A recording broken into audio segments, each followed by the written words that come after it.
ඕකේ. සියලු දෙනාටම සුබ දවසක්.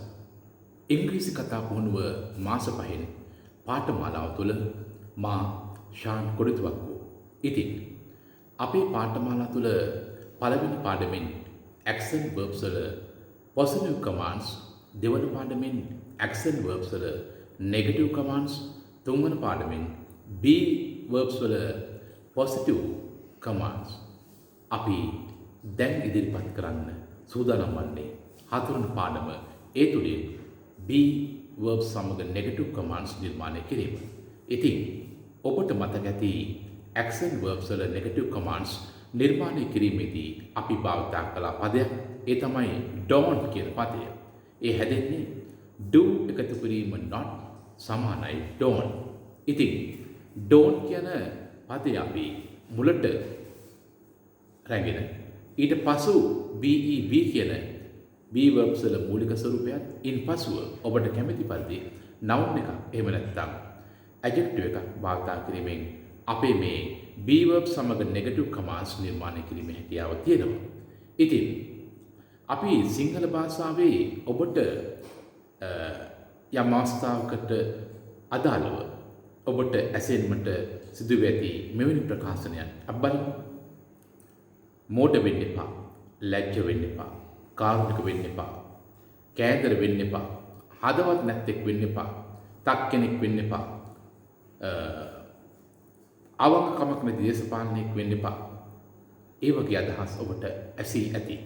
ඉතින් එවැනි ආකාරයට සිංහල භාෂාවේ පද භාවිතා වන පරිදි ඒ හා සමානවම අපිට ඉංග්‍රීසි භාෂාවෙත් එවැනි ආකාරයේ negative commands ඉදිරිපත් කිරීමේ හැකියාවක් තිබෙනවා. ඒ තමයි be සමග negative commands. ඉතින් අපි බලමු කොහොමද be සමග negative commands නිර්මාණය කරන්නේ කියලා. ඉතින් අපි පළමුවෙන්ම අපේ සමීකරණය තුළ don't යන පදයක්, දෙවනුව be verbs වල මූලික ස්වරූපය වන be කියන පදයක්, තුන්වනුව ඔබට කැමති පරිදි නාම පදයක්, ඒ කියන්නේ noun එකක් හෝ adjective එකක්, ඒ කියන්නේ නාම විශේෂණ ඉදිරිපත් කිරීමෙන් අපිට be සමග negative commands නිර්මාණය කිරීමට පුළුවන්. ඉතින් වෙන්න, වන්න, සිටින්න යන අර්ථය be කියන මූලික ස්වරූපය තුළ පවතිනවා. ඔබට අවශ්‍ය නම් වෙන්න එපා කියන්න don't be. ඉතින් ප්‍රමාද වෙන්න එපා, don't be late. ලැජ්ජ වෙන්න එපා, don't be shy. කෑදර වෙන්න එපා, don't be greedy. නපුරු වෙන්න එපා, don't be cruel. ගොඩාක් අවංක වෙන්න එපා, don't be so kind. ගොඩාක් හොඳ වෙන්න එපා, don't be so good. දේශපාලඥයෙක් වෙන්න එපා, don't be a politician. ඉතින් මේ ආකාරයට ඔබට තවදුරටත් ඔබ කැමති පරිදි adjective එකක්, noun එකක් ඉදිරිපත් කරන්න පුළුවන්. මෝඩයෙක් වෙන්න එපා, don't be a fool. අපි fool කියන්නේ මෝඩය. මෝඩකමට කියන්නේ foolish. don't be foolish. එහෙම නැත්නම් don't be silly. ඉතින් අපි තවදුරටත් මේ ආකාරයට ඔබ දන්නා පරිදි be verbs සමග negative commands නිර්මාණය කිරීමේ හැකියාව පවතිනවා. ඉතින් මා මෙතෙන්දී ඔබට ලබා දෙන්නේ ආදර්ශයක්, මොඩල් එකක් පමණයි.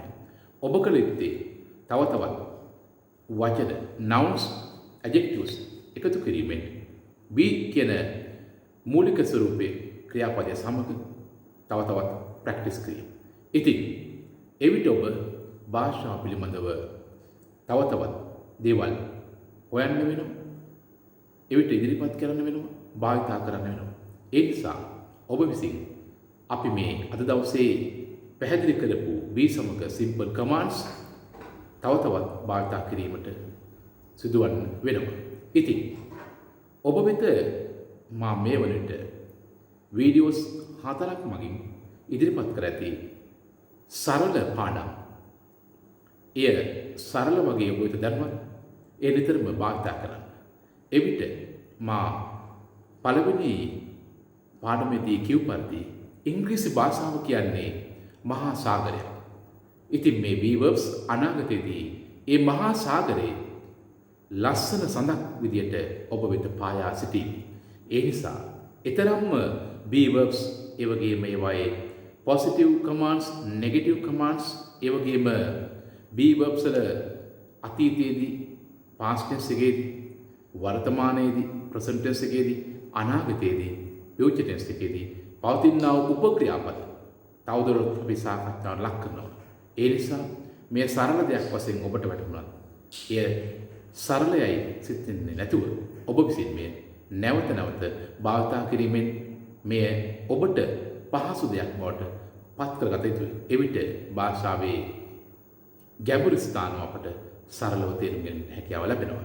ඉතින් අප වෙත ඔබ මේ වෙනකත් අප මෙවැනි වීඩියෝ ඉදිරිපත් කිරීම සඳහා subscribe කර නැමෙතනම් මාගේ වීඩියෝ එකට පහළින් ඇති රතු පාට subscribe button එක press කරන්න. එවිට අපි මෙවැනි ආකාරයේ වීඩියෝවන් නැවතත් කිරීමට අපි ධෛර්යමත් කිරීමක් ලබා දෙනවා. ඉතින් ඉන්පසු subscribe button එකට දකුණු පසින් ඇති bell icon එක රින් කරන්න. ඒ රින් කර ඒ සමග පෙන්වුම් කරන all icon එක ක්ලික් කරන්න. එවිට මා මෙවැනිම ආකාරයේ තවත් වීඩියෝ ඔබ වෙත ලබා දෙන විට ඉතාම පහසුවෙන් ඔබ වෙත notification එකක් මකින් එය ඉතා ඉක්මනින් ඔබ වෙතම ලබා දෙයි. ඉතින් මේ ආකාරයට අපි ඊළඟ පස්වන පාඩම තුලින් B ක්‍රියාපදයේ තවත් විශේෂ භාවිතයක් සහ එවැනිම ආකාරයේ තවත් වැදගත්කමක් පවතින action verbs වල විවිධ භාවිතයන් පිළිබඳ ඔබ වෙත අලුත්ම පාඩමකින් හමු වනතුරු මේ දක්වා අප හඳුනාගත් සියලු කොටස් ඔබ වෙත ඉතාමත් පිටුවහලක් වේවායයි ප්‍රාර්ථනා කරමින් ඔබ සියලු දෙනාටම ජයෙන් ජය ප්‍රාර්ථනා කරමින් මා මෙතකින් හතරවෙනි පාඩම අවසන් කරන අතර ඊළඟ වීඩියෝයෙන් නැවත හමු වනතුරු සියලු දෙනාටම thank you very much.